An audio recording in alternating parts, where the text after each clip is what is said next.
Good morning, everyone. Tomorrow is going to be a solemn day, not only for myself but for many of my colleagues who, almost 3 years ago, defended the Capitol against the mob.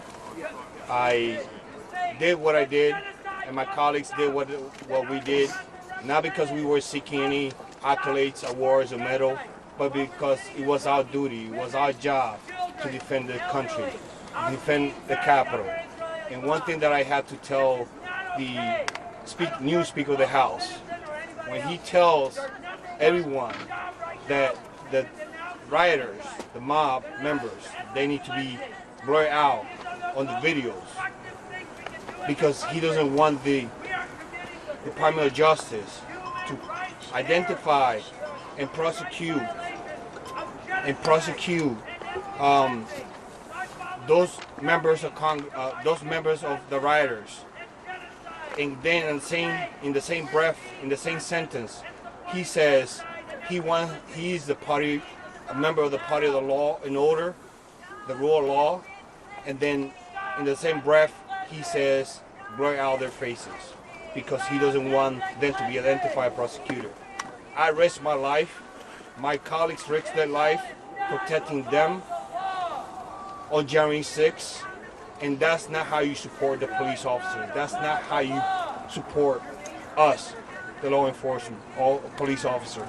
You claim to be the party of law and order, and you're not proving that you are.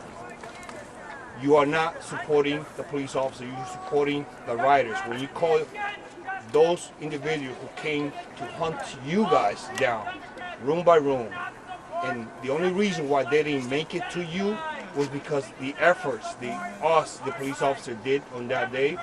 Those people were not patriots. Those people were not hostages. Those people were not peaceful. If you want to see pictures and videos of the fighting, then let's walk down to the lower West Terrace. I'll show you what I did to defend you and your colleagues on that day. When you call those people patriots, what that makes us, the police officers, then? What does that make us, the law enforcement officers? What was our sacrifice for? If you keep calling them patriots, they were not patriots. They were trying to kill you, your fellow colleagues, the next 3 people in line to the succession of the presidency, including Mike Pence. It was an attack on his own safety, along with his family members, and the nuclear codes were here. So if that was not a national security, I don't know what it is, and I don't know how to convey you that on January 6th we almost lost our democracy.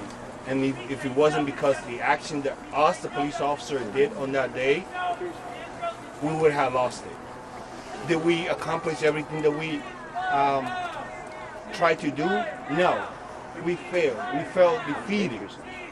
But that's because we had thousands and thousands of people here attacking us, reaching the Capitol. And many of these members behind me, they probably wouldn't have not made it if it wasn't because of the efforts that we did on January 6th. Don't tell me you support the police officer. Don't tell me you support law. You are the party of law and order when you don't even want an investigation about what happened, when you continue to support the same person that continue to undermine our democracy, each institution that is able to hold him accountable. Mitch McConnell, right after the impeachment, he said the former president was responsible for it. Kevin McCarthy said that on January 6th. I went home on January 6th at 4 a.m. after arriving on January 6th at 6 o'clock here at the Capitol. My day was long. My colleagues' days were long. For you, it might have been an hour, a few hours of that you endured January 6th. For us, it was ongoing, and still is. Just 2 weeks ago, I was in court dealing with that ramification of that day. And I continue to fight for those, for myself, for those of us who were affected by it. I was assaulted by more than 40 people on that day. And then, not a single one, except for Liz Cheney and Adam Kinzinger, have reached out to me. But they claim that they support the police officer. Each one of them, including the former president and everybody down. Don't tell me, because I don't believe you. And I think the American people see that through. Thank you.